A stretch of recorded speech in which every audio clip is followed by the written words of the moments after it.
What's most important for you to remember today, dear Cancer, is that you have it in you. You have the ability to bring to fruition a vision that sits quite deep in your heart. It's been there for quite some time. You have the ability to bring this vision to fruition.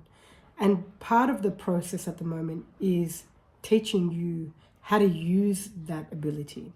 Because it's not something that you can use in its entirety overnight. It's a big capacity. You can't just go, right, click my fingers and everything's going to come to fruition.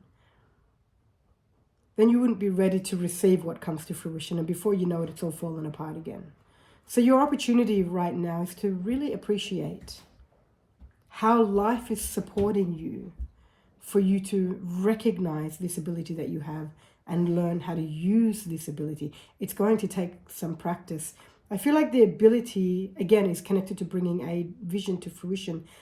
It's also recognizing that you have the capacity for, let's say this vision is about greatness for you, that you have the capacity for greatness. Of course, many thoughts in your head will tell you otherwise, and perhaps even people in your life will tell you otherwise. And it's often the ones that are not using their capacity or not taking the time to do the work to recognize their abilities that will tell you that it can't be done. So for a little while, I'm going to recommend to the Cancerians, it's about closing your eyes and ears to perhaps even the world around you, even some of the people that are closer to you in your closest circle, just for a few days, so that you can hear what life is showing you, what life is telling you about your own abilities.